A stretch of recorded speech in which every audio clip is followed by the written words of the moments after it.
Vamos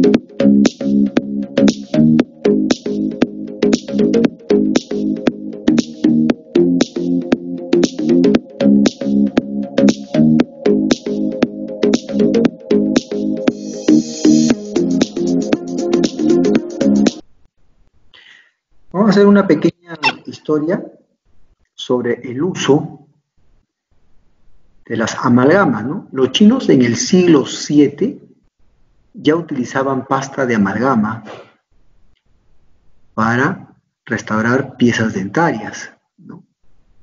A principios del siglo XIX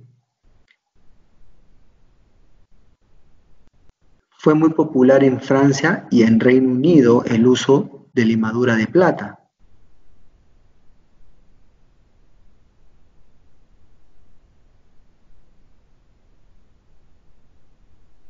En 1830, los hermanos Cracourts la llevan a Nueva York.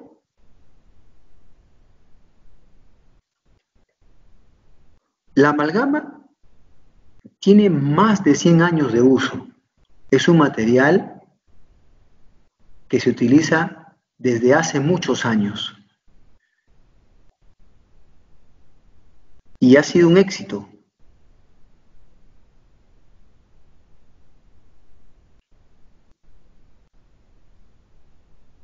Amalgama. Por su forma de inserción es plástico, no es estética la amalgama, ¿no? Sus características estéticas no son las más adecuadas. No es adhesiva, ¿no? Por su capacidad de adhesión no es adhesiva. En la actualidad existen amalgamas con sistema adhesivo, pero eso no es el tema que vamos a tocar hoy. Estamos tocando la amalgama convencional, sin adhesivo.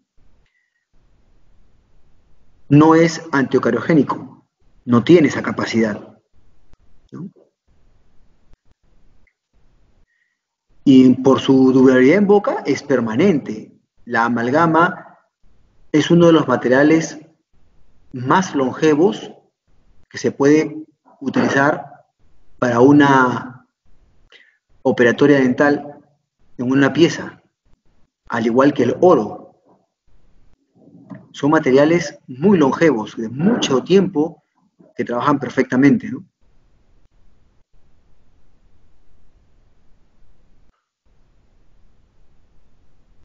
¿Y qué es una amalgama, no?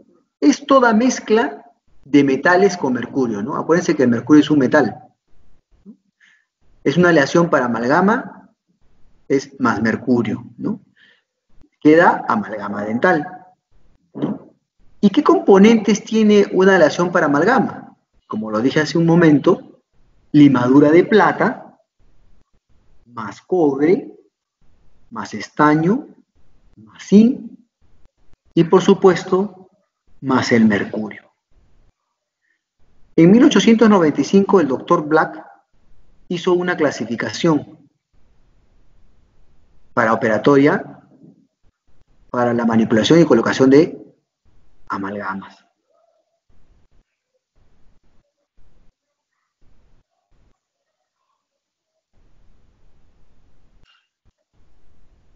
Aleación para amalgama convencional, ¿no? Es limadura de plata, que debe haber un porcentaje entre el 65 y el 70%, más estaño, que debe ser el 26 al 28%, cobre, que es del 3 al 5%, y el zinc 1%, más el mercurio. Eso es los porcentajes de composición del mercurio más los componentes en una amalgama convencional. Ahora, la aleación para amalgama con alto contenido en cobre. ¿Y por qué tiene algo contenido en cobre? ¿Y qué ventajas da? Lo vamos a ver en las siguientes diapositivas. Pero bueno, hablando del contenido con alto contenido en cobre, perdón, tenemos la limadura de plata, más estaño, más cobre, más mercurio. Pero el cobre tiene un porcentaje de 13 a 29%. De 13 a 29%. En la amalgama convencional solamente tiene del 3 al 5%. Más adelante vamos a ver el beneficio de mayor cantidad de cobre. La aleación por una amalgama de fase dispersa, ¿no?, es la aleación convencional de partículas irregulares de 2/3 más la plata un 78%, más el cobre un 22%, más el mercurio.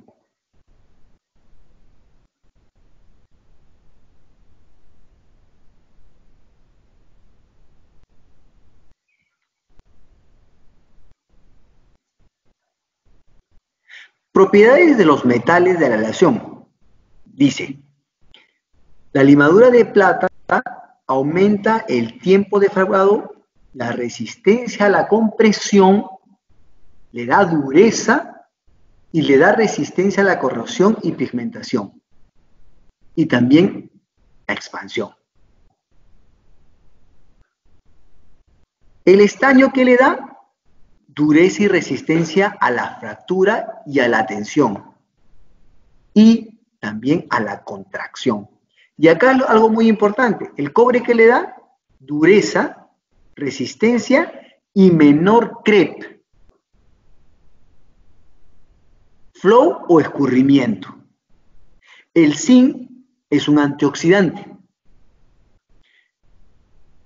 Entonces, las amalgamas que tienen alto contenido en cobre, ¿ya?, hacen que este fenómeno del crepe sea en un menor porcentaje, que no haya esta deformación de la amalgama.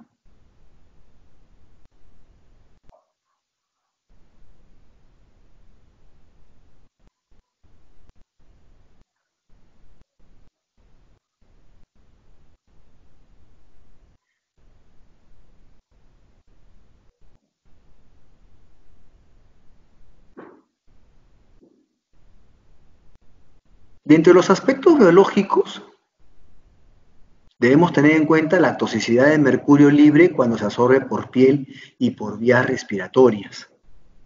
También debemos tener cuidado con la manipulación. No debe tocarse directamente con las manos, sino con guantes, ¿no? Y también tenemos que tener mucho cuidado al desechar, ¿no?, los restos de amalgama, porque, como bien sabemos, el mercurio emana gases y es contaminante. Muchas veces se ha puesto en tela de juicio, en la actualidad, el uso de las amalgamas. ¿Y por qué estoy haciendo este comentario? Porque estamos viendo los aspectos biológicos, ¿no? Hay muchas corrientes que dicen que no se deben utilizar amalgamas porque emanan gases tóxicos, ¿no?, que no es lo adecuado para el paciente. Pero también tenemos que pensar en que no hay estudios científicos que demuestren que la cantidad de gas emanado de mercurio en la colocación de una amalgama en un paciente sea tan tóxico que lleve a una enfermedad o a la muerte al paciente. Y si ustedes encuentran un artículo científico, háganmelo saber para poder tener conocimiento de ello.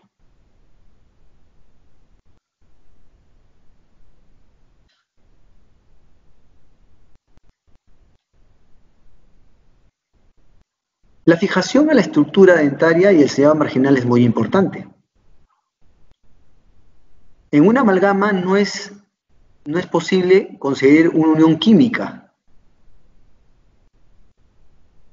de la amalgama al diente. Siempre va a haber filtración, siempre no. Lo primero que va a fallar es el sellado marginal y puede haber una filtración. Pero eso es muchos años después. También tenemos que tener en cuenta el recubrimiento de la pared cavitaria.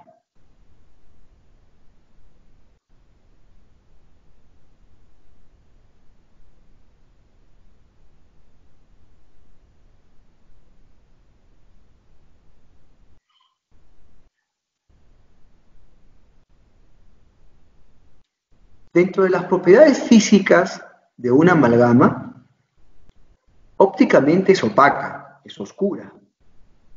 Y eso es algo que a muchos pacientes no les agrada. Y en la actualidad, nuestra sociedad exige mucha demanda por lo estético.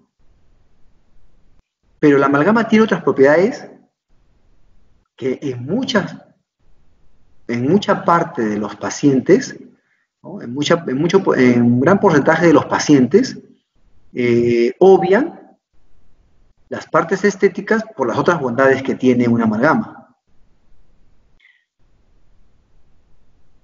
La amalgama también tiene una buena conducción térmica y eléctrica, o sea, transmite calor y transmite electricidad. Su coeficiente de variación dimensional térmica es por 2 y endurece por fraguado y cristalización.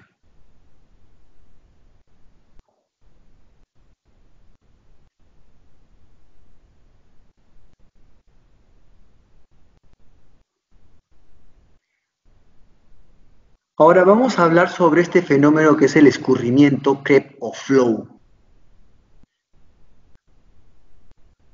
En alguna de las diapositivas anteriores hablé de que el crepe es una deformación plástica. Es una deformación plástica. Y se da al soportar cargas constantes por periodos muy largos, ¿no? Cuando está en uso. Estos valores deben ser bajos.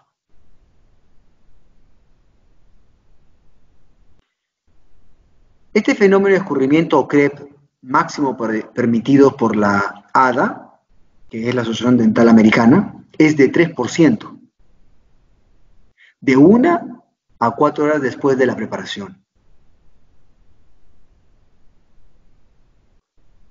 Los cristales de la amalgama se van reacomodando ante las cargas oclusales.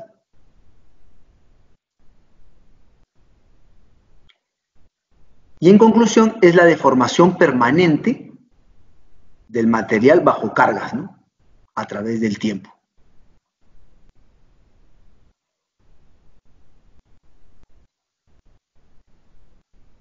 Ahora, habíamos hablado en unas diapositivas anteriores del alto contenido en cobre.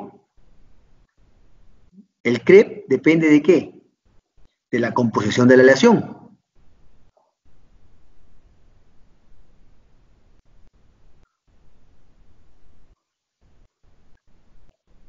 Mayor crepe,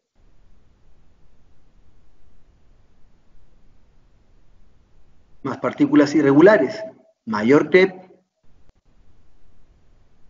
menor contenido de cobre.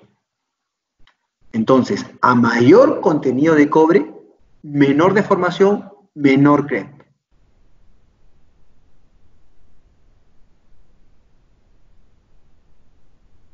Condensación.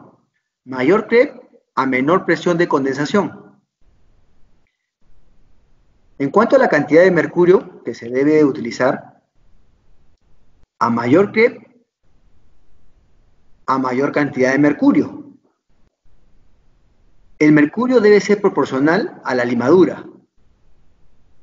Y en cuanto a la temperatura, mayor crepe a mayor temperatura. Esto es muy importante, señores. Este fenómeno del crepe es muy importante. Hay que manejar bien esta deformación, este fenómeno, porque si no, lo que vamos a tener es un fracaso en corto o mediano plazo de esa obturación de cavidad con amalgama.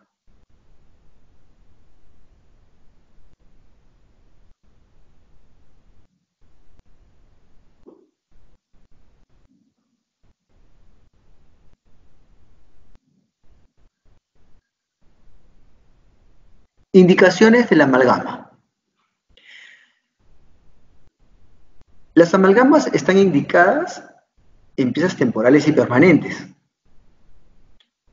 En cuanto a la clasificación de Black solamente están indicadas en la clase 1, en la clase 2 y en la clase 5. En la clase 3 y 4 no se utilizan porque la amalgama, recuerden, no es estética, ¿no?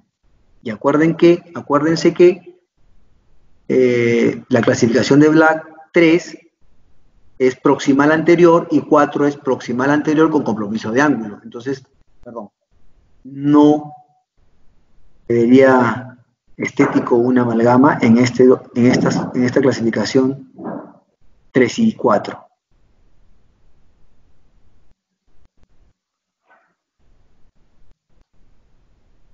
Contraindicaciones de la amalgama en cavidades 3 y 4, como había mencionado anteriormente.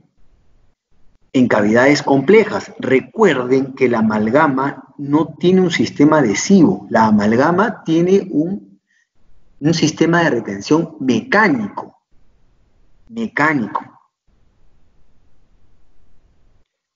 También se contraindican amalgamas en pacientes con hipersensibilidad al mercurio y o a otros componentes de la aleación, ¿no? Como la limadura de plata, ¿no? El cobre, ¿no? El mercurio, como habíamos mencionado anteriormente, el zinc. Y hay que tener mucho cuidado con pacientes que presenten sensibilidad a estos materiales. Ventajas de una amalgama.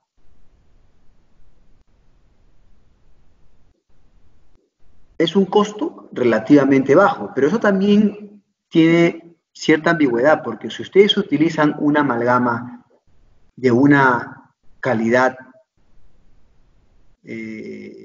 por decirlo así, inferior, va a ser mucho más barata.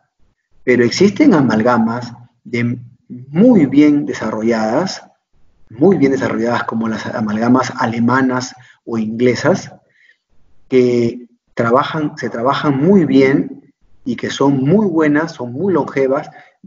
Entonces, esas amalgamas tampoco van a ser tan baratas, pero definitivamente el costo con relación a una resina es mucho más ventajoso, una amalgama.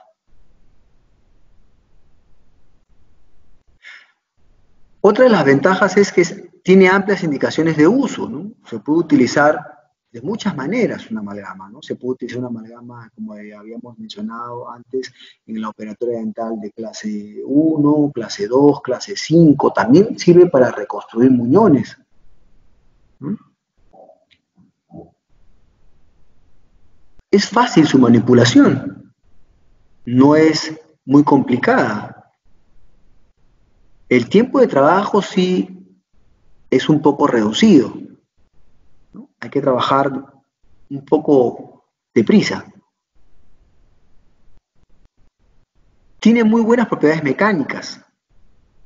Eso también lo habíamos mencionado. Y esta es una de las características que sobresalen de la amalgama, que es la que más sobresale. La que la mayoría de pacientes, cuando uno le explica, toma la decisión de que se le obturen las cavidades con una amalgama. La longevidad clínica aceptable.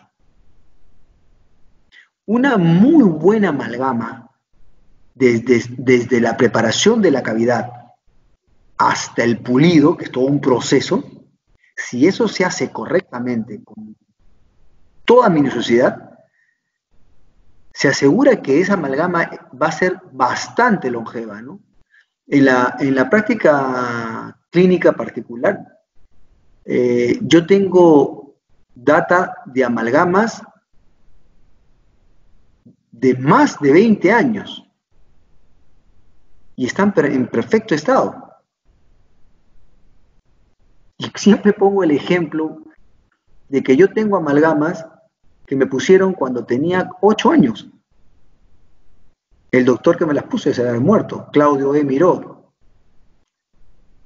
Ahora tengo 48 años y la amalgama sigue en perfecto estado y funcionando. Entonces, esta es una de las cosas que más atrae al paciente para que obturen cavidades en sus dientes, ¿no? La longevidad. Y eso también se debe explicar. Cuando ustedes atienden a los pacientes, deben explicarles las ventajas y desventajas de una amalgama y las ventajas y desventajas de una resina. Pero vuelvo a repetir, como dije hace un momento, ¿no? Como en la actualidad, nuestra sociedad, en este mundo de hoy, de la actualidad, todo el mundo quiere verse bonito, todo el mundo quiere verse de manera agradable. Entonces, como la amalgama no es estética, no quieren colocarse amalgamas. Porque dicen, no, no son estéticas, prefiero la resina, aunque duren menos tiempo. Entonces, es decisión del paciente, ¿no? Y claro, también tienen que ustedes intervenir, porque ustedes son los profesionales. Ustedes, si recomiendan que va a funcionar mejor ahí una amalgama que una resina, entonces le pondrán una amalgama. Tienen que evaluar el caso. No es porque el paciente quiere y ustedes acceden. Ya tienen que evaluar el caso clínico. Pero acá estamos dando las ventajas, ¿no?, que tiene el uso de una amalgama, ¿no?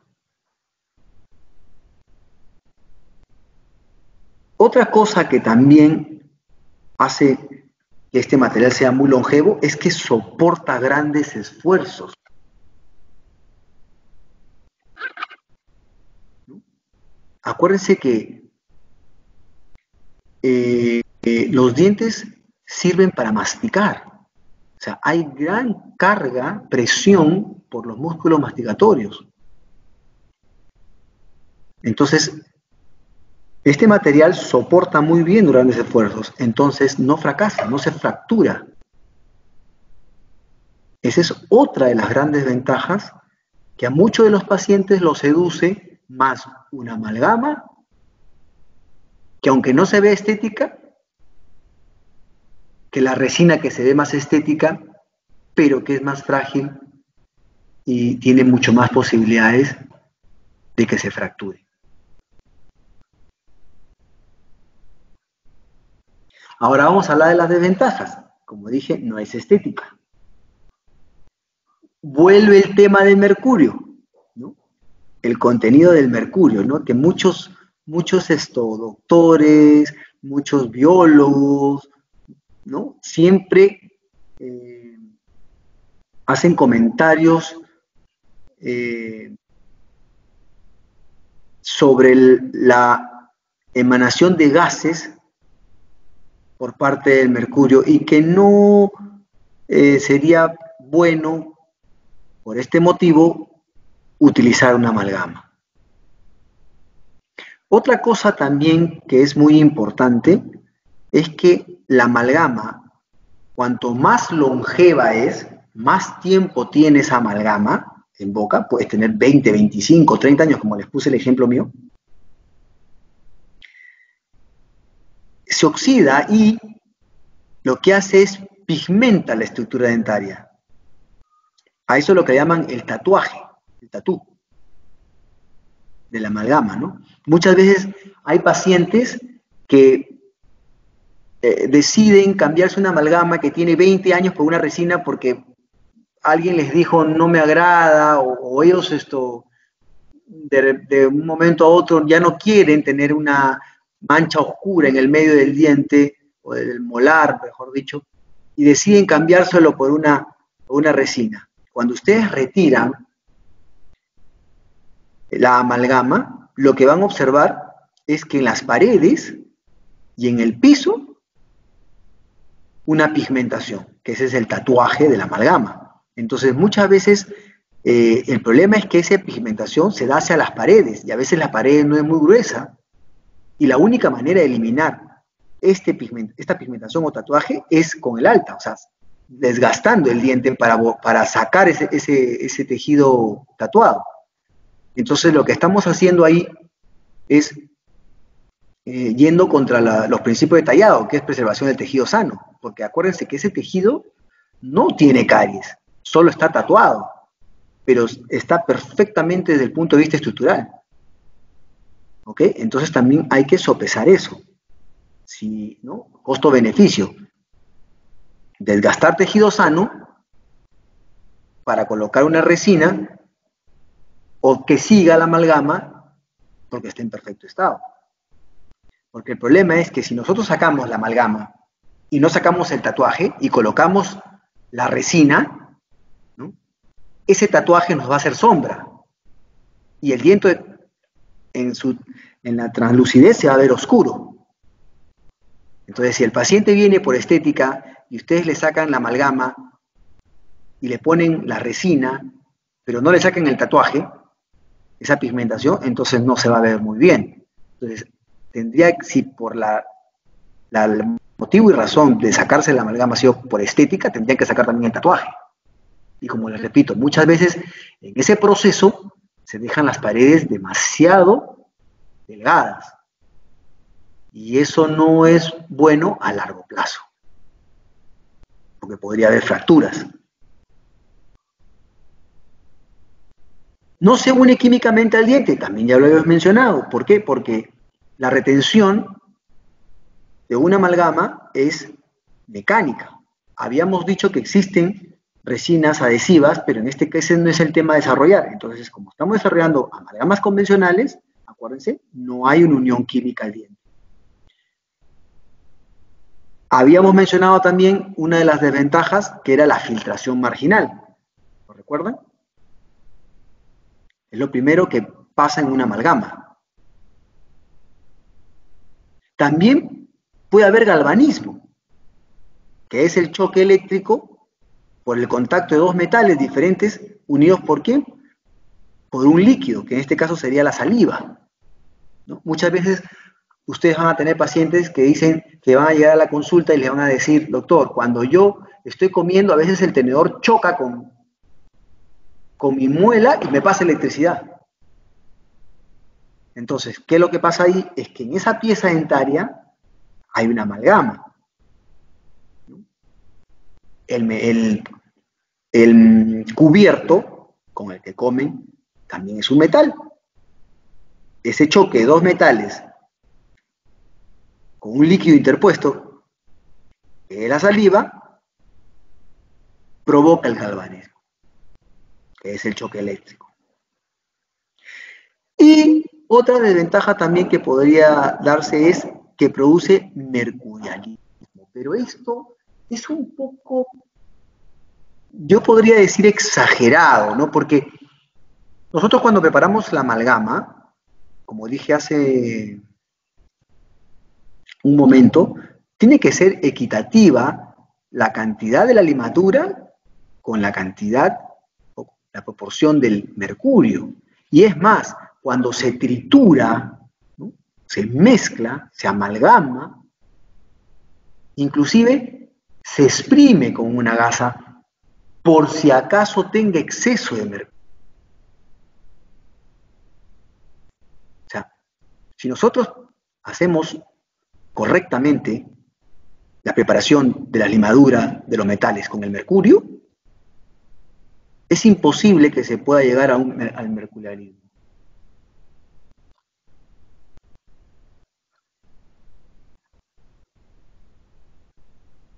Preparaciones. Objetivo de la preparación, apertura de los tejidos duros para tener acceso a la lesión. Extensión de la brecha hasta obtener paredes sanas, sin caries, libres de tejido cariado. Y fuertes. O sea, no debilitar el remanente dentario, porque si las paredes son delgadas, podría haber una fractura posterior al empaquetamiento de la amalgama. Y así una conformación para proporcionar soporte, retención y anclaje de la restauración de la amalgama. Estos objetivos en la preparación son muy importantes, señores, muy importantes. Por eso es que hace un momento cuando hablábamos del tatuaje, ¿no? Decíamos que no debíamos debilitar las paredes, ¿no?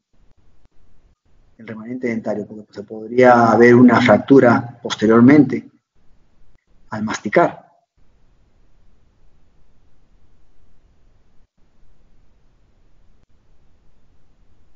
Preparaciones. Características de las preparaciones. La inclinación de las paredes. Y acá siempre, cuando ustedes les pregunten es la convergencia o divergencia de las paredes en una amalgama, siempre traten de imaginarlas para que no se confundan, porque siempre se confunden, ¿no? Las paredes deben tener una inclinación convergente, o sea que se unan las dos paredes, siempre, señores, hacia apical, o sea que las paredes converjan hacia apical.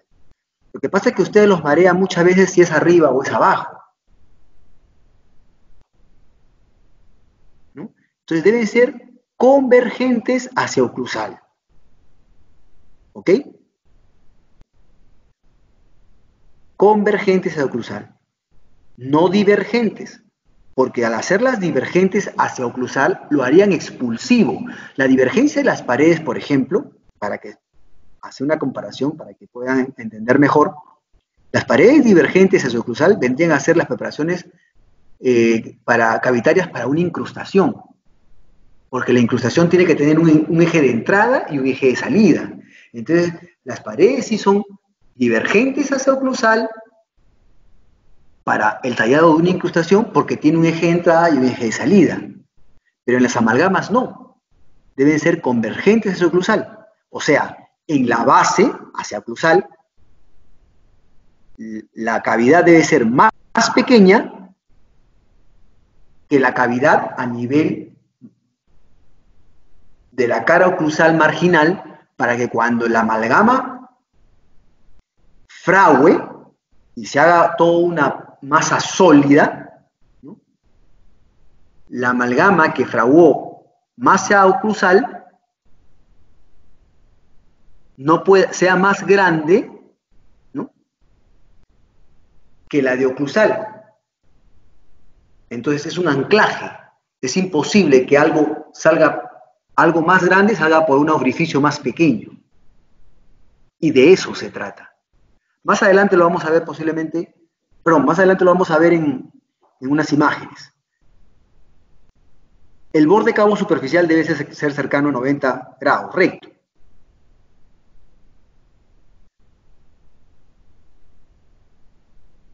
En cuanto al tamaño y diseño cavitario, lo ideal debe ser que debe abarcar 3/4 de la distancia bucolingual.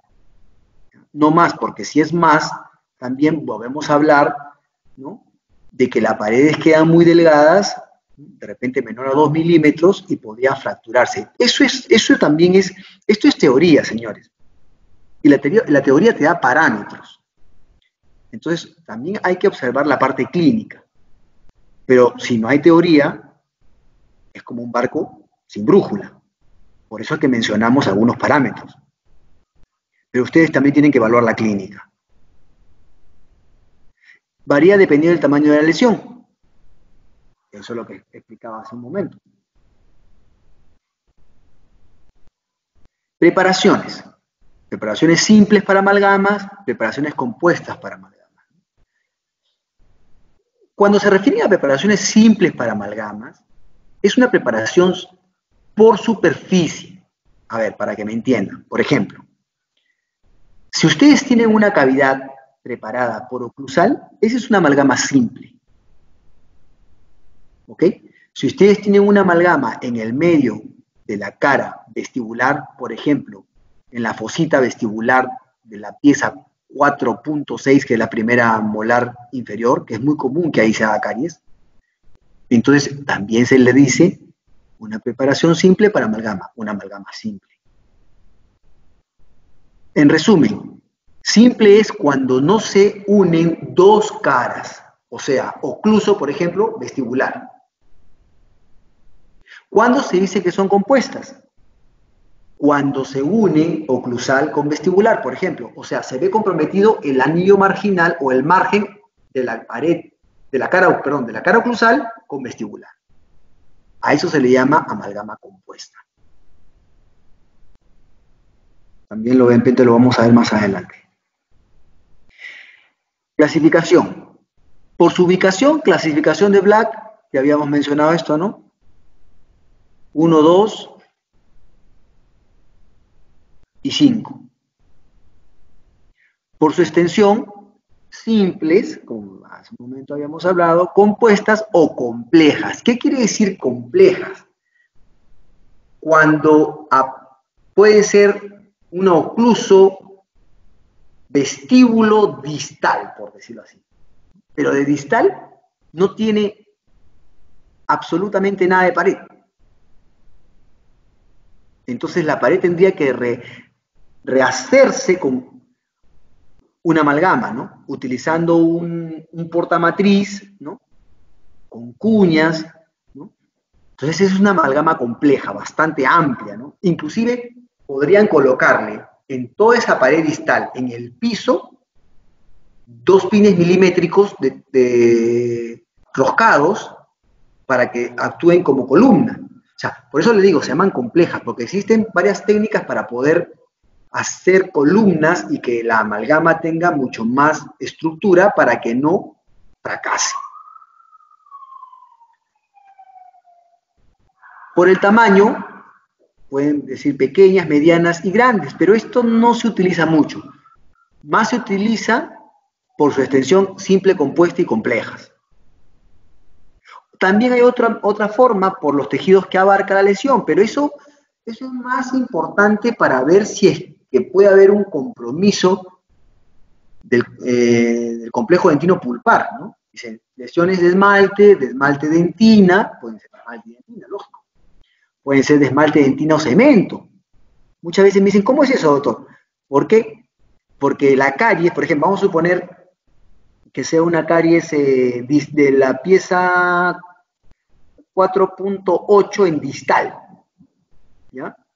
4.7 en distal, que tiene la 4.8 retenida semirrupcionada. Entonces ahí se retenía la comida, hice una caries entre las dos, ¿no? Pero como está erupcionando la tercera molar, entonces la caries se hizo tanto en esmalte como dentina y abarcó parte del cemento radicular. Por eso se dice lesiones de esmalte y dentina y lesiones de esmalte, dentina, cemento. O también puede ser solamente lesiones de cemento, dentina. También se da mucho esto en retención de terceras molares, ¿no? Hay una retracción de la gingiva por la erupción de la tercera molar, ¿no? Y la caries se hace solamente en el cemento radicular y va hacia la dentina. ¿Ok? Como le repito, la más utilizada es por su extensión.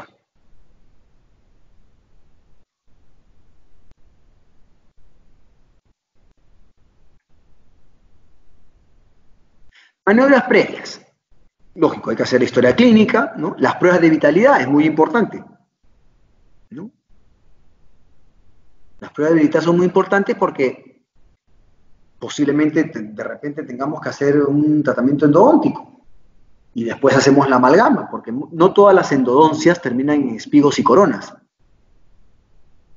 Eso es clínico, hay que evaluar.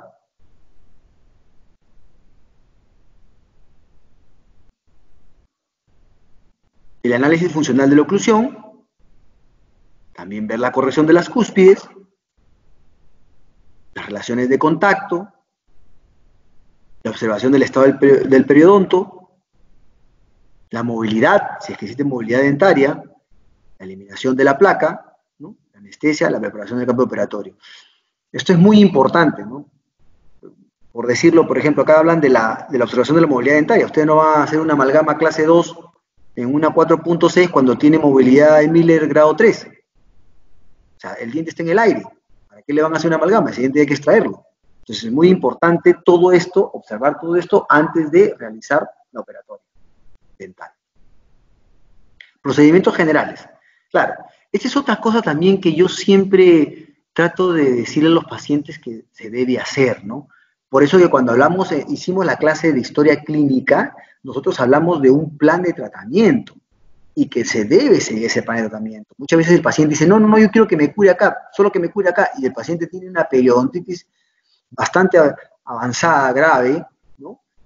Bastante marcada, y le hacen una curación en la cavidad oral donde está completamente contaminada. Entonces, es muy importante decirle al paciente, ¿no? Primero hay que hacer una profilaxis, ¿no?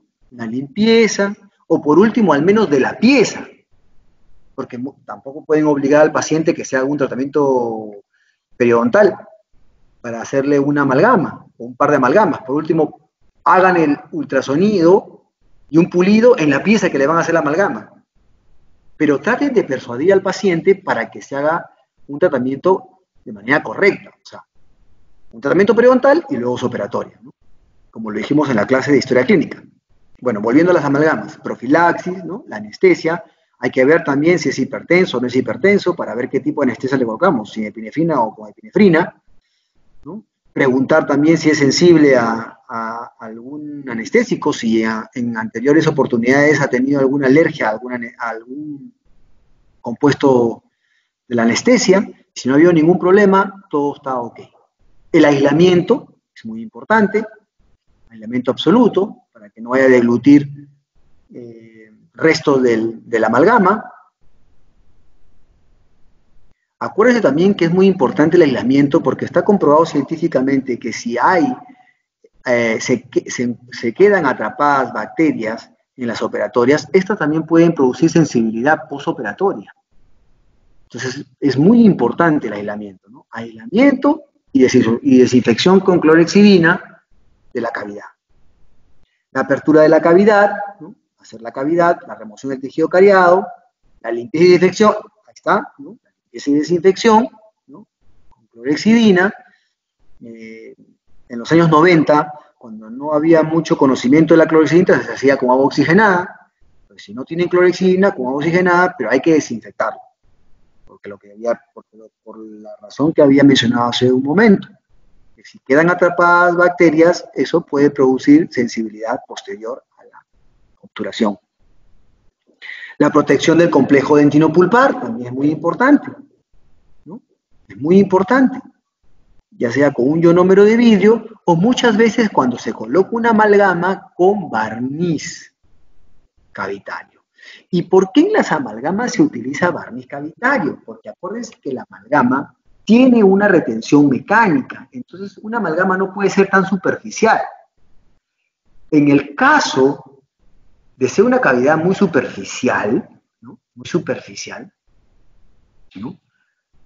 De 2 milímetros, por decirlo así, solo de profundidad, es mucho más recomendable colocar un barniz cavitario y luego la amalgama que colocar un ionómero en la amalgama, porque si ustedes colocan un ionómero, abarca casi 1 milímetro, y no podría ir solamente 1 milímetro de amalgama. Entonces, un barniz cavitario, es una película muy fina, hablamos de micras, y luego los 2 milímetros prácticamente de amalgama. Muy importante con este tema de la protección del complejo dentino-pulpar, porque eso es muy común. Cavidad muy superficial, le ponen ionómero y la cantidad de material que es empaquetada en la cavidad es insuficiente. Entonces, barniz cavitario y amalgama. En el caso de ser más de 2 milímetros, 3, 4 milímetros, ahí no hay ningún problema, ¿no? Coloca 1 milímetro de ionómero de vidrio o 0,5 de ionómero de vidrio y su amalgama. No hay ningún problema. Solo en las cavidades muy superficiales es mejor proteger el complejo dentino-pulpar con barniz cavitario. Luego viene la obturación de la amalgama, el empaquetamiento de la amalgama, ¿no? El control de la oclusión, el acabado y el pulido. Esto es un pantallazo en general, ¿no? Acá tenemos las preparaciones simples para amalgama. A ver, vamos a explicar más o menos lo que había mencionado en una de las diapositivas anteriores, ¿no? Dice restauración clase 1, ¿ven? Acá, por ejemplo, clase 1, oclusal. Clase 1, clase 5. Clase 5 vendría a ser aquí, a la altura del cuello. Esto es clase 1, No, esta es una amalgama simple por vestibular. Acuérdense de clase 1 solamente es en oclusal. Miren, esto también es muy común. Perdón. Esto también es muy común, ¿no? Muchas veces la anatomía en algunos pacientes es caprichosa, la naturaleza es caprichosa. Entonces, en algunos pacientes es muy marcado, ¿no?, la fosita que existe en el cíngulo. Es completamente marcada, profunda, ¿no? Y es tan profunda que a veces el paciente no realiza bien el cepillado dentario y se producen caries. ¿Por qué? Porque es como una cavidad donde siempre está depositándose los restos de alimentos, la placa, y se produce una caries. Entonces, en estos casos, por ejemplo, se puede colocar amalgamas en dientes anteriores. ¿Por qué? Porque van por palatino.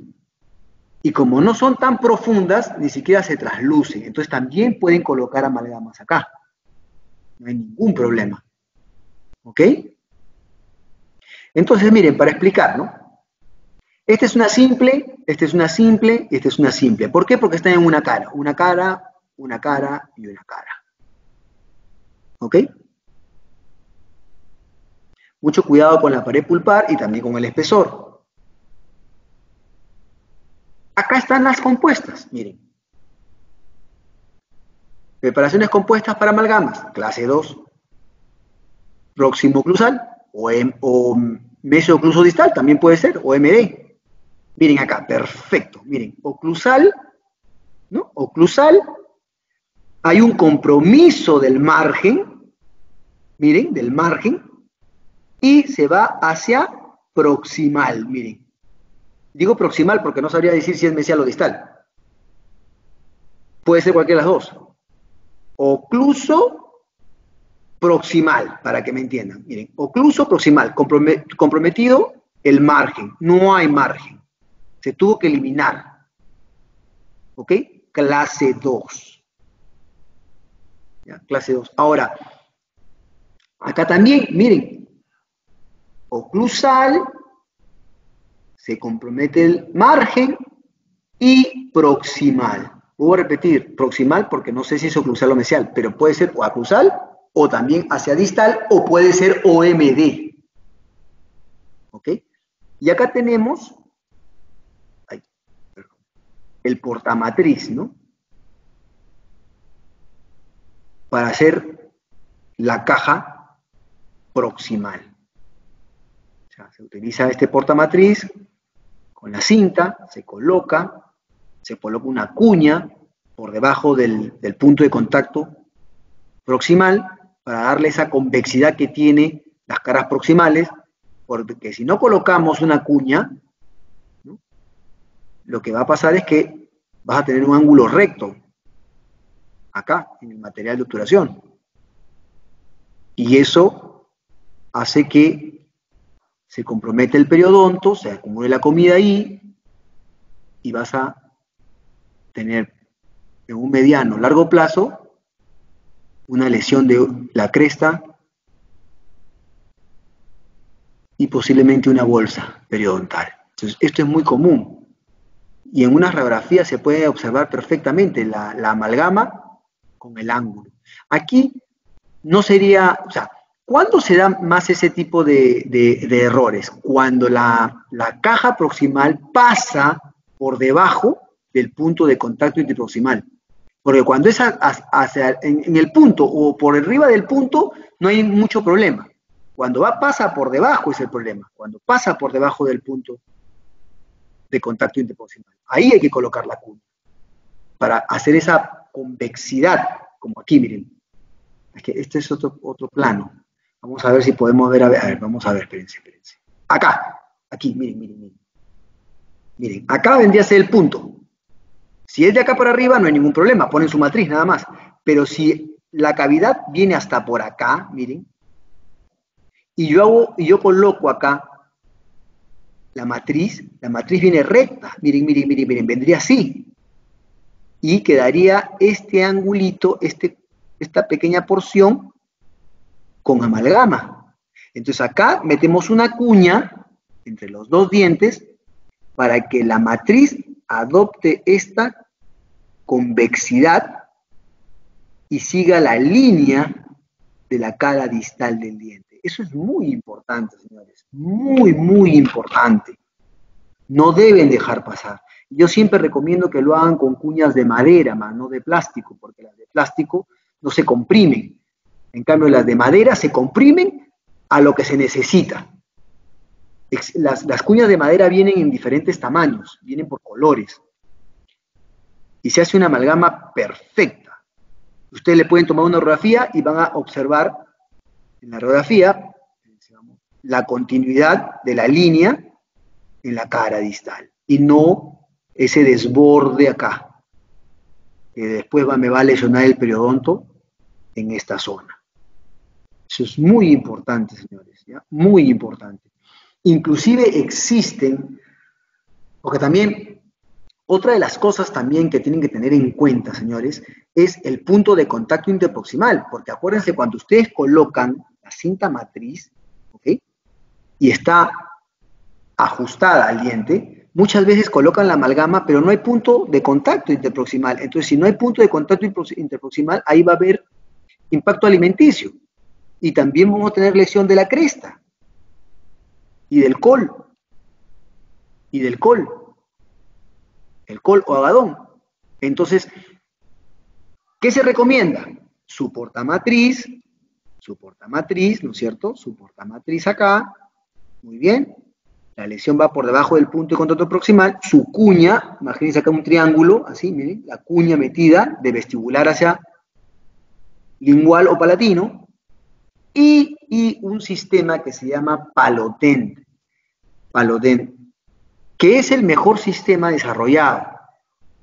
Es un sistema de la Dentsply, es norteamericano, es excesivamente caro. Si quieren pueden buscarlo, vale aproximadamente como $400, pero es impresionante el resultado. Ahora, existen, este mismo sistema, ¿no?, que es la idea, también existe en otras marcas que ya han tratado de imitar al sistema Paloden. Hay sistemas brasileños como la no recuerdo la marca brasileña, pero ahí, bueno, busquen, en las marcas brasileñas existen un sistema parecido al Paloden. El sistema es el mismo, ¿ya? Para que me entiendan, el sistema es el mismo, lo que no es igual es el instrumento. El instrumento del Paloden es impresionante, o sea, es perfecto, encaja perfectamente. En cambio, el brasileño tiene ciertas deficiencias, porque la forma del instrumento no es tan adecuada.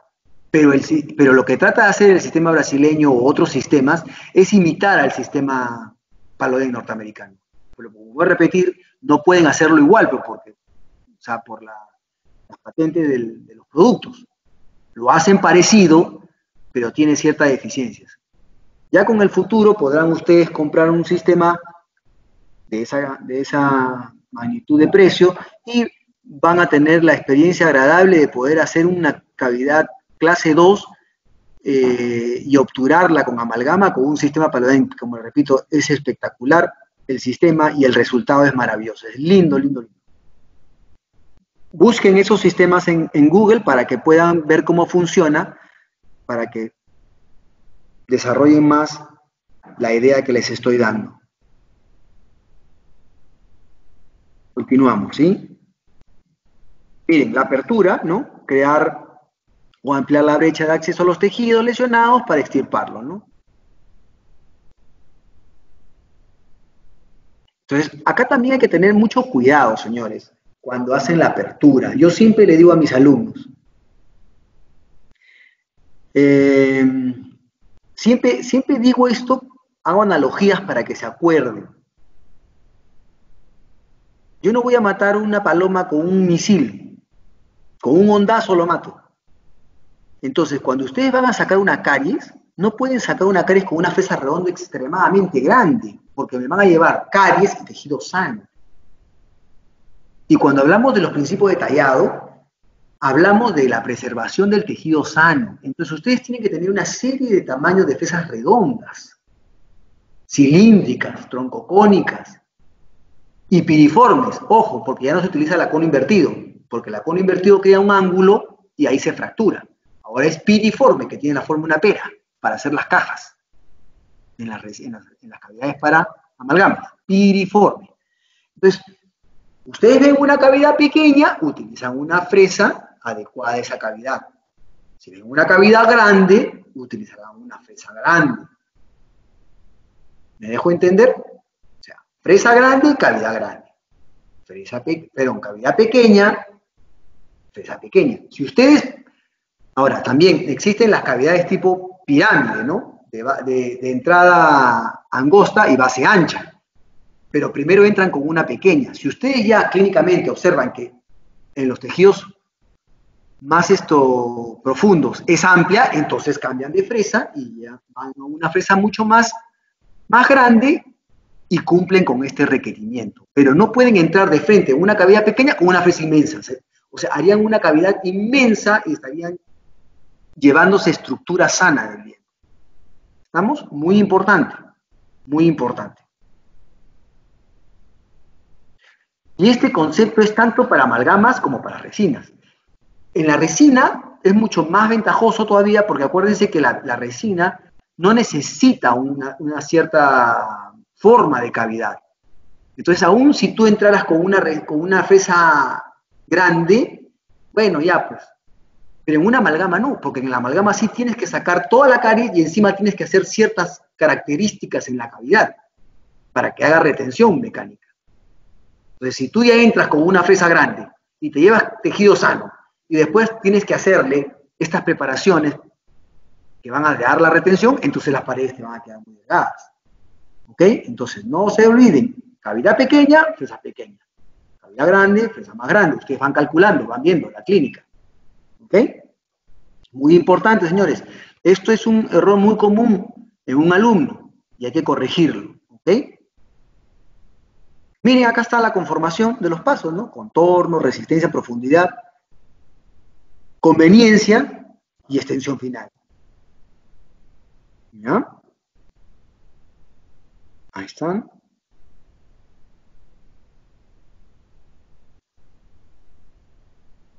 Miren las cavidades. Miren esas amalgamas. Miren las cavidades, OMD, ocluso distal, ¿no?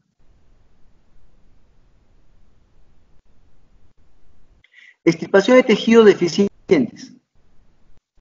Se realiza durante el paso de la conformación en caso de cavidades cariosas muy extensas, ¿no? Característica de la dentina cariada. Esto es muy importante también, alumnos. Esto es muy importante porque, a ver, podrían utilizar un detector de caries para que se sientan más seguros, pero con la experiencia clínica, con el tiempo, ustedes van a poder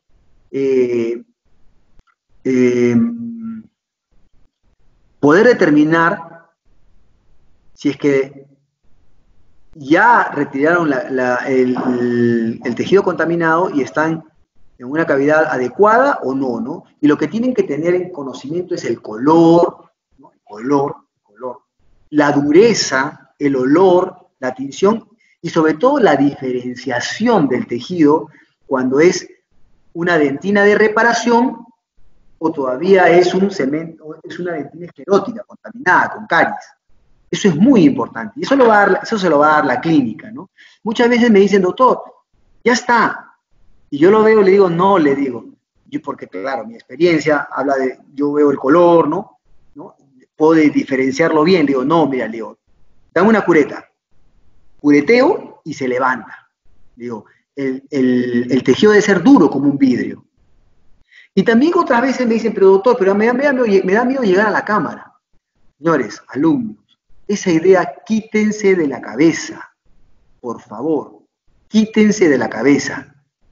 Cuando ustedes están haciendo la cavidad y tienen una cavidad profunda y ven que topográficamente ya están bastante avanzados en los planos, ustedes paran y le dicen al paciente, señor, la cavidad, como vimos en la radiografía, era bastante extensa, Y el porcentaje de que esto se complique con un tratamiento endodóntico, como habíamos dicho anteriormente, cada vez es más verídico. Así que, de repente, en el proceso del retiro del tejido cariado, podemos hacer una herida pulpar y vamos a tener que hacer un tratamiento endodóntico. Entonces, conversan, comunícanselo al paciente, comuníquenselo al paciente. Pero no tengan temor, porque la culpa no es de ustedes. O sea, acá el único responsable de esta patología es el paciente.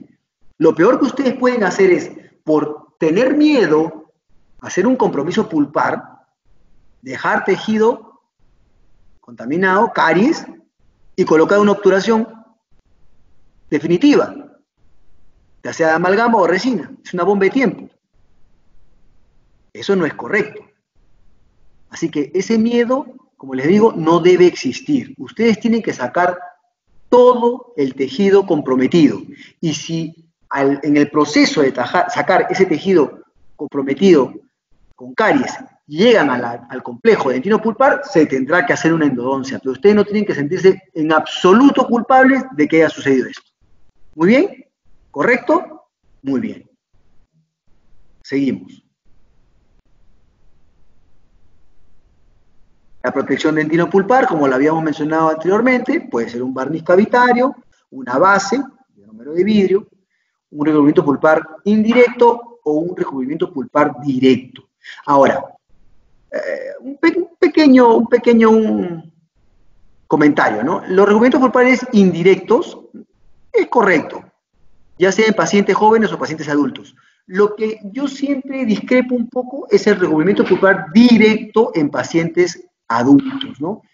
Eso clínicamente no es muy exitoso con el tiempo. Hay que evaluarlo muy bien. En un niño, en un adolescente, funciona perfectamente, ¿no? Porque ustedes saben que las células de un niño son regenerativas potencialmente, entonces se regenera muy bien, hacen un puente dentinario y se acabó el problema. Recubrimiento pulpar directo. Pero en pacientes adultos es medio complicado. Para empezar, debe sangrar, el hilo de sangrado debe ser menor a 1 milímetro, ¿no? La cavidad debe ser menor de 1 milímetro, no se debe haber contaminado con saliva, ¿no? Una serie de cosas para que tenga éxito. Y como les repito, muchas veces ustedes hacen el recubrimiento pulpar directo y al año ese diente está necrosado. Entonces, hay que evaluar bien esos casos. El recubrimiento pulpar directo en niños, correcto. Se regenera, hace el puente dentinario y va para adelante. Pero hay que tener mucho criterio cuando es en pacientes adultos, ¿no? 45, 50 años, ¿no? Y como les digo, hay que evaluarlo bien. Miren acá, una cavidad OMD, con su portamatriz, su cuña. Retención o anclaje. Tenemos la falsa escuadra o la cola de Milano.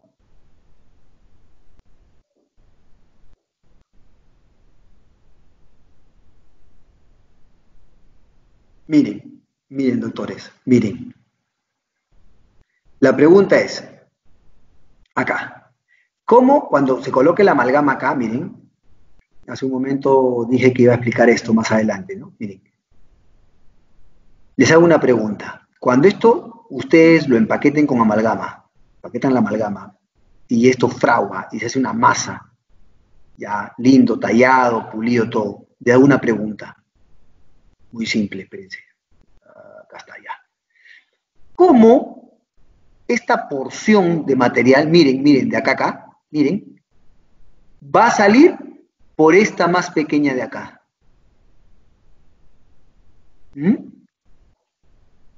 Paredes divergentes, miren, ¿hacia dónde? Hacia apical. Divergentes. Esa es la razón. Y para que entiendan más todavía, como dije, convergentes hacia oclusal, miren, sería así, así y así, abierta. O sea, de acá a acá.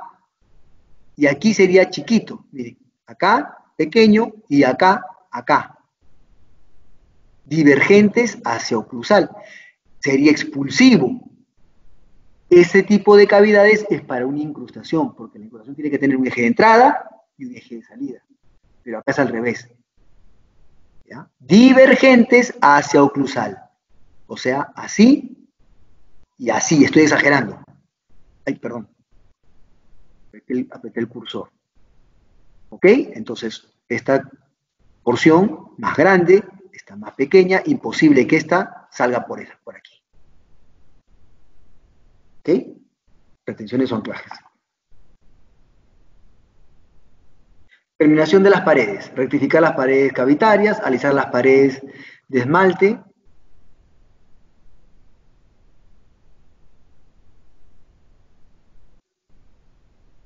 Factores que influyen en el desempeño de la amalgama.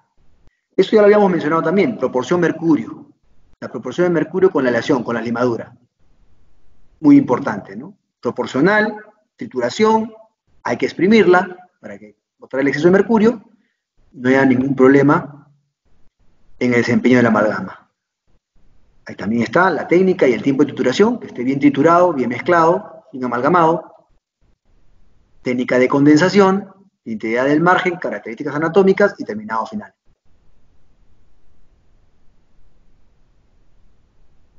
Este es un amalgamador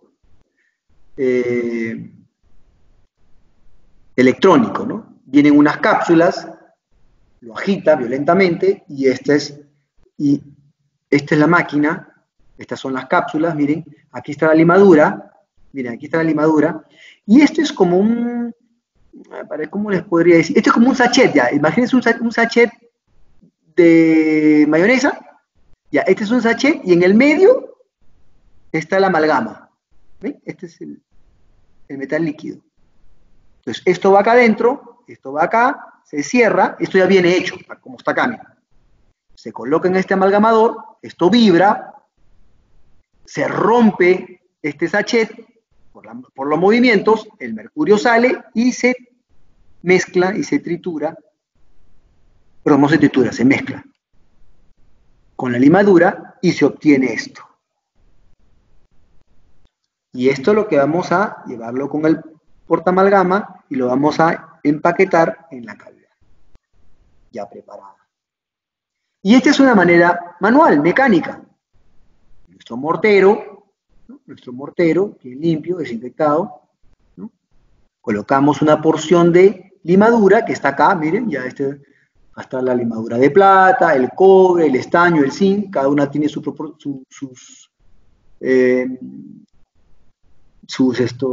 propiedades, ¿no?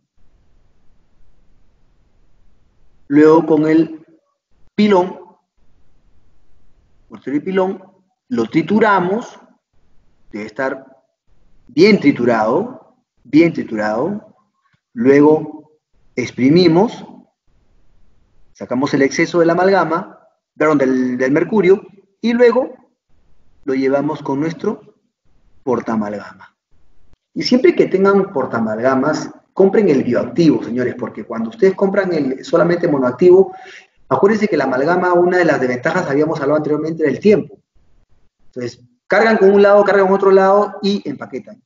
Más adelante vamos a ver cómo se empaqueta. Inserción y condensación. Llevar pequeñas cantidades al inicio, eso es cierto. Utilizar portaamalgama, ahí está, ¿ven? Bioactivo, ¿ven? ¿Ven? Bioactivo. Utilizar condensadores pequeños al empezar, es cierto. Esto es igual como las fresas, señores. Este es igualito que las fresas. ¿Depende de qué? Del tamaño de la cavidad. Ustedes tienen que tener varios atacadores, ¿no? De diferentes tamaños, porque si, por ejemplo, la caja es pequeña, tienen que utilizar un atacador pequeñito. Si la caja es grande, un atacador grande. ¿Ok? Y eso viene, eso es un principio que está bien establecido, por eso que en el mercado, ustedes van a las tiendas, en el mercado odontológico, ustedes van a poder ver los diferentes tamaños de los atacadores, porque tú dirías, ¿por qué uno delgadito, por qué uno mediano y por qué uno bien grueso? ¿Por qué? Por el tamaño de las cavidades. ¿Ok? Llenar las cavidades y adaptar a las paredes y a los ángulos de la cavidad. Sí es cierto. Sí es cierto. Reducir el contenido de mercurio. Es cierto. A veces cuando tú condensas, aún ya viendo el exprimido con gasa, puede ser que por ahí tengas un exceso todavía, sales el mercurio hacia la superficie, lo retiras, ¿no? Reducir el contenido de mercurio, lo sigues retirando, ¿ok? O sea, tú estás condensando con un atacador, perdón, estás atacando con un atacador y vas a poder observar que el mercurio empieza a salir hacia la superficie. Si tú observas que es muy notorio, entonces lo sacas. Si lo has hecho bien, has esto exprimido bien con una gasa, no lo vas a observar. ¿Ok? Y en las clases 2, esto es muy importante, señores. Esto es muy, muy importante. Muy importante porque muchas veces lo que le va a pasar es que ustedes terminan de hacer las clases 2 y cuando sacan la amalgama tienen deficiencia en la compactación de la amalgama en la caja y tiene, por decirlo así, cavidades, ¿no? Como un queso gruyere. Entonces, esto es muy importante. En la clase 2 siempre se comienza por las cajas proximales, siempre. Primero en la caja proximal, pequeñas porciones, atacas, pequeñas porciones, atacas, atacas, atacas. Como les dije, dependiendo de la cavidad, el tamaño del atacador. Y una vez que ya hiciste la caja proximal, ¿ya? Y la cavidad te quedó como una clase 1, recién empaquetas en el medio del diente como si fuera una clase 1 y terminas. ¿Correcto? Primero la caja hasta llevar una clase 1 y luego empaquetas la amalgama como si fuera clase 1. ¿Estamos? Seguimos. Miren, ahí están los... Miren acá, miren. Por ejemplo, les hago una pregunta. Este atacador que ustedes ven acá, miren, este atacador que es bastante grande. Miren.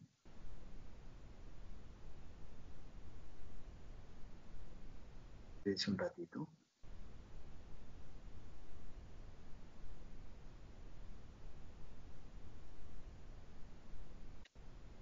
Aquí. Esta es una clase 2, ¿verdad? Miren, ¿podrían atacar acá la amalgama? ¿Ah? No entra, ¿verdad? Tal vez acá, pero aquí.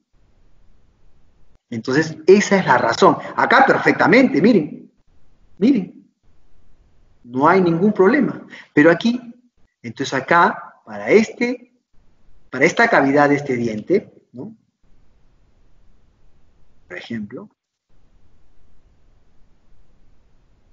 Ah, y también acuérdense que el biactivo, uno es más grande, este es grande. Este es el grande. Este sería para una caja grande. Y la otra parte que vendría a estar por acá es delgadita, como el atacador. Ese es para una caja pequeñita. Por eso también pedimos el biactivo. Con este de acá, ¿sí? Delgadito. Y este va a entrar perfectamente hasta el final del piso de la caja, que habíamos mencionado, creo que habíamos demostrado en las diapositivas anteriores. ¿Estamos? Muy bien. Miren qué bonita esa amalgama, con anatomía y brillo. Ahora vamos a empaquetar la amalgama acá, miren, cuña, ¿no? Miren acá hay un buen punto de contacto interproximal, pero acá no, miren, acá está separado. Entonces acá hay que tener mucho cuidado, porque si ustedes compactan acá la amalgama, esto claro, va a correr un poquito más hacia proximal de la otra pieza, pero a veces queda una línea muy delgada de separación, y ahí se empaqueta la comida, hay impacto alimenticio al masticar, y lesiona, ¿no?, los tejidos blandos. Entonces, para eso se utiliza el Palodent, el sistema Palodent. ¿Ya? No se olviden, sistema Palodent de la Dentsply. Hay videos en YouTube, ponen ahí sistema Palodent Dentsply video y les sale cómo deben utilizarlo y para qué sirve y cuál es el objetivo de este instrumento, de esta técnica. La inserción, acá está, ¿ven? Esta parte de este portamalgama bioactivo, esta es la delgadita, ¿eh? Este es más delgado, el otro lado debe ser el más grueso. Atacan, miren, ya está, bien atacado, Miren, bien atacado. Claro, acá no hay ningún problema, porque después el problema va a ser acá, el problema va a ser la de acá, cuando hagan esta. Esta está perfecta, no hay ningún problema. Acá tienes tu convexidad, ¿no? No hay ningún problema. Puedes tallarla, pulirla, todo, pero cuando hagas la de acá, hay que hacer un buen punto de contacto aquí y aquí. Entonces, tiene que ver mucho la clínica. Y acuérdense siempre que más complicado es dar un buen punto de contacto interproximal cuando la cavidad pasa por debajo del punto de contacto interproximal, como les expliqué hace un momento. Cuando está del punto de contacto proximal hacia arriba es más fácil, porque todavía hay contacto. Entonces no va a haber ese distanciamiento, ¿no? Y la comida no se va a impactar, pero cuando pasa por debajo del punto, ahí sí hay que hacer un buen punto de contacto interproximal. El bruñido, ¿no?, que se hace antes de que el material endurezca, utilizar bruñidores estéricos, u ovoides, ¿no?, alisar la amalgama, cubrir los márgenes, ¿no?, llevarlo hacia los márgenes, que sea al ras de la superficie. Esperar que el material tenga la consistencia plástica. Y yo quiero siempre decirles que el bruñido es muy importante porque tienen que llevar el material hacia el ángulo cabo superficial de la cavidad y debe estar al ras, señores. No puedes quedar ni por encima ni por debajo, porque eso lo haría retentivo. Tiene que ser al ras. ¿Ok? Muy importante, al ras. El tallado. Es otra de las cosas, de las cosas importantes que tenemos que tener en cuenta en el terminado de una operatoria dental, ¿no? Y quiero incidir en esto porque estamos a veces mal acostumbrados a solamente hacerlo plano. Plano. Parecen mesas donde tomamos café. Podemos entrar a tomar café. No es una mesa. Debe tener un surco medio, vertientes, fosas, ¿no? Entonces, para eso tienen que ustedes tener sus talladores. Y acá viene la parte que yo siempre le digo a los alumnos, ¿no? Una manera de motivarlos es que los dentistas, aparte de ser científicos, porque es una carrera científica, tenemos que ser artistas. Tenemos que tener esa sensibilidad, ese arte en las manos, esa sensibilidad para poder imitar lo que en un momento estuvo normal y que ahora lo estamos, ¿no?, volviendo a hacer. Entonces tenemos que tallar, ¿no?, seguir las líneas de lo que queda de tejido dentario, ¿no? Y para eso necesitamos talladores, ¿no? El material debe presentar cierta resistencia al instrumento de corte. Es cierto, cuando vamos a tallar debe haber un sonido, un chirrido, ¿no? Ahí estamos tallando, ¿no? Los instrumentos deben estar bien afilados, o sea, deben estar adecuadamente, ¿no? Apoyarse en la estructura dental siguiendo de esta manera las inclinaciones dentarias, también es cierto, y reproducir la anatomía dentaria, ¿no?, que ahí donde le digo que deben tener ese arte, ¿no? Practiquen, porque hay mucha gente que me dice en la clínica, ¿no? Doctor, pero no me sale. Pero ¿por qué te desesperas? Practica. O sea, practica. Y vas a ver cómo vas a poder. En la primera no te va a salir de repente, pero en la tercera, cuarta, quinta, décima, ya te va a ir saliendo. Y vas a obtener esa figura, ese dibujo, esa anatomía, ¿no? Y luego tenemos... y en esta parte de tallado tenemos los talladores de Frank, Hollenbach, Vic y los PKT. Pero ¿saben qué? A mí me gusta mucho y ¿por qué lo recomiendo siempre? Porque como ustedes están empezando, no tienen todavía cierta habilidad. Claro, señores, siempre hay personas que tienen más dones que otros, ¿no? Eso, se les hace más fácil tallar que otros. Entonces pero como están empezando en general, a mí lo que me gusta mucho es que utilicen un tallador que se llama Westcott. Westcott, W-E-S-C-O-T. Westcott, Westcott. Y que es este que está acá, miren. Este. No lo confundan con el PKT, ojo. Hay un PKT parecido a este. No. Westcott. Es como un trompo. Entonces la punta te hace la fosa y las paredes te hacen las vertientes. Hacer anatomía y tallar con este tallador es mucho más fácil que con los otros, para mí. Por la experiencia clínica que tengo, para mí, para ustedes, es mejor este tallador de Westcott. Y como siempre les digo, cuando ustedes vayan a la tienda, si lo van a comprar, también van a haber 3 o 4 tamaños, claro, porque no vas a utilizar un tallador de Westcott de un molar en un premolar. Entonces vas a encontrar unos que son finitos para premolares y otros que son más gruesos para molares. ¿Ok? Y deben tener los dos, porque si haces una resina o una amalgama en premolar, no lo vas a tallar con el tallador de Westcott ancho y grueso. Y viceversa, ¿no? Entonces es muy importante los tamaños. Miren.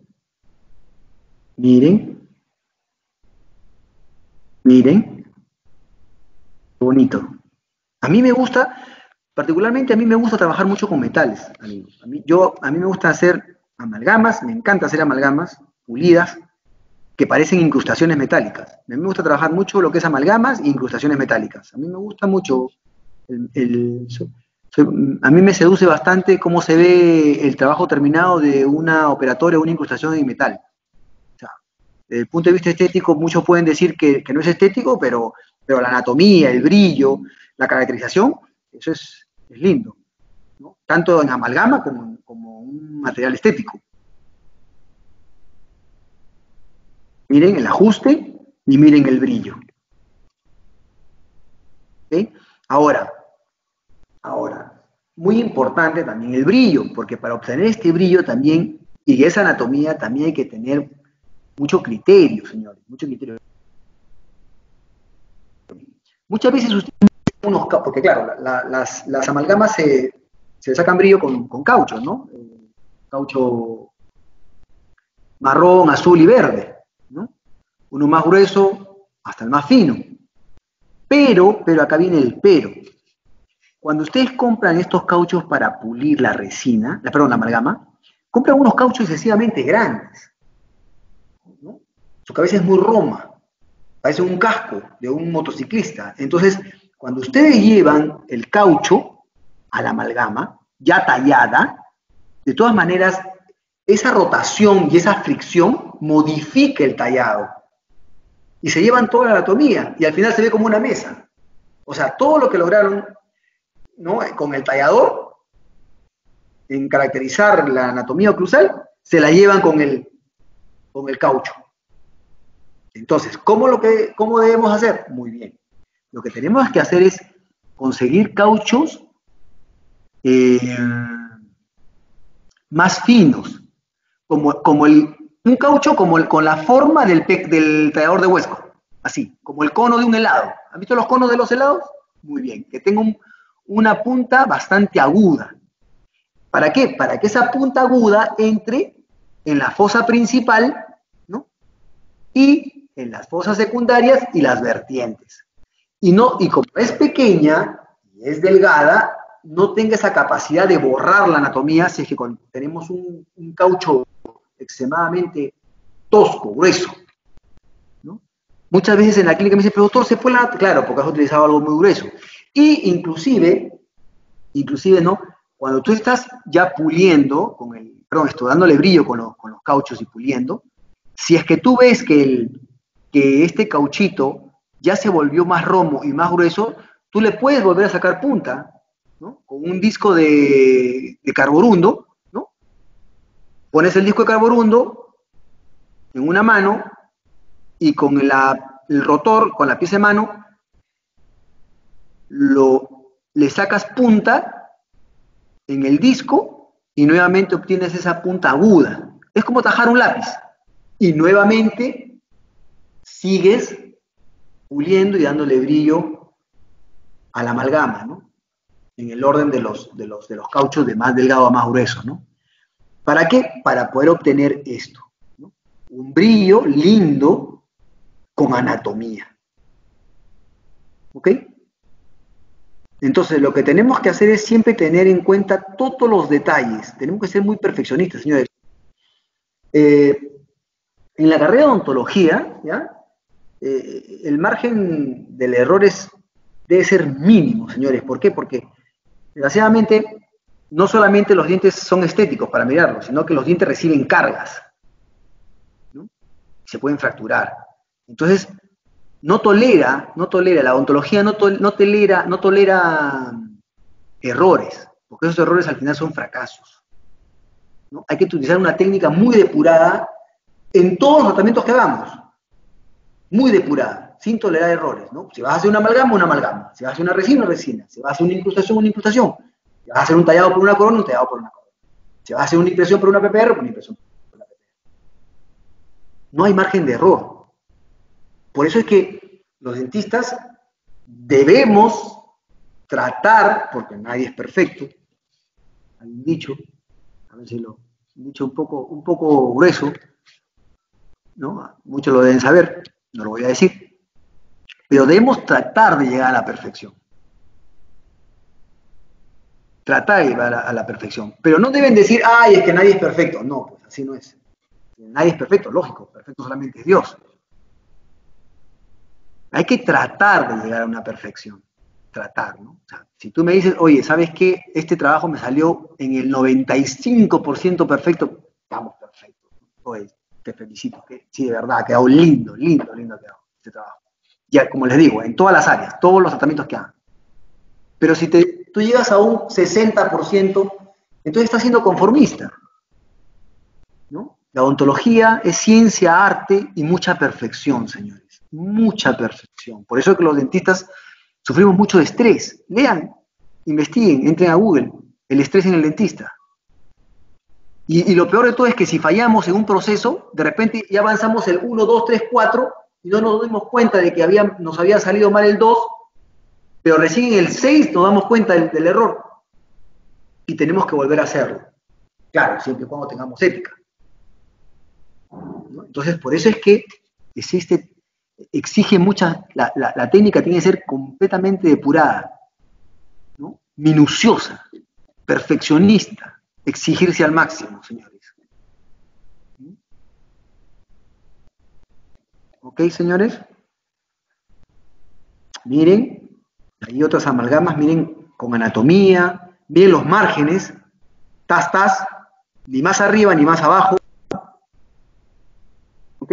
Acá está el pulido, mira, que habíamos hablado. Y ahí está, miren, miren acá. Ah, lo que me olvidé decirles, es que es verdad, estos cauchos para pulir son para alta. Pero ojo, escuchen. Si ustedes colocan estos cauchos para alta y le dan las 30 libras de presión a la pieza de alta, esto explota. Y se pueden hacer daño. A mí me ha pasado, ¿no? Esto se revienta y sale como un proyectil. No, tienen que bajarle para que las revoluciones por minuto sean como un micromotor, no como una pieza de alta, ¿no? 400.000 revoluciones por minuto. No. Bajan la presión, bajan la presión de la pieza de alta, la llevan a 2 bar, ¿no? Para que sea como un micromotor y pule. Miren, esta punta perfectamente va a entrar en la fosa central y también en las secundarias. Y esto es lo que me va a hacer las vertientes. ¿Sí? ¿Ok? Miren. Entonces, si es una preparación grande, pueden empezar con una más grande, pero cuando ustedes ven que no se acomoda bien y que va a borrar la anatomía, entran con esta. Y como les digo, son para baja, son para alta, no para baja. Yo no he encontrado en el mercado este tamaño de cauchos para baja. Entonces lo que hago es compro para alta y lo que hago es le bajo la presión, las libras de presión. ¿Para qué? Para llevarlo a las revoluciones de un micromotor no de una pieza de alta, y tallo perfectamente, porque les repito, si ustedes colocan esto y se olvidan de bajar la presión, esto explota, y sale disparado y se pueden hacer daño en la cara, o peor en los ojos, si es que no llevan todo su material de bioseguridad. ¿Ok? Miren, qué bonito. Aquí está la fresa de grano fino, flama, fisura y cilíndrica, ¿no? Los canos de caucho azul y marrón, las escobillas de profilaxis negras con óxido de zinc. Ya lo que pueden hacer es pasarle una escobilla de profilaxis, una escobilla de Robinson, con alcohol con eugenol, y eso lo deja aún con mucho más brillo. Va a parecer plata, una joya de plata. Defecto de la amalgama, expansión, dice, se aumenta por la contaminación con humedad. ¿Quién disminuye la expansión? El zinc. ¿Quién debilita la compresión por una mala condensación? La contracción por también hay contracción por una sobretitulación con esto, ¿no? Y en la contracción tiene que ver mucho el estaño. El estaño ayuda a que no haya contracción. Cada material tiene un propósito, señores. Así como el cobre disminuye el Krebs, ¿no? El zinc disminuye la expansión, ¿no? Y el estaño la contracción. Fracasos, caries, bajo contenido de cobre, alta corrosión, ya habíamos hablado. Fracturas, si hay bajo contenido, va a haber más fracturas, va a haber más Krebs, más fatiga mecánica, filtración marginal. Fractura estructural, es cierto, oclusión, fatiga, ismos angostos, Krebs, fatiga mecánica. Es muy importante el objetivo de cada material.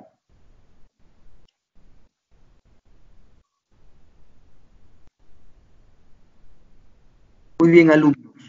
Espero que haya satisfacido todas sus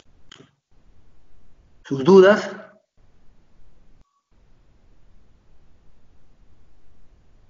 La clase de preparación para amalgamas.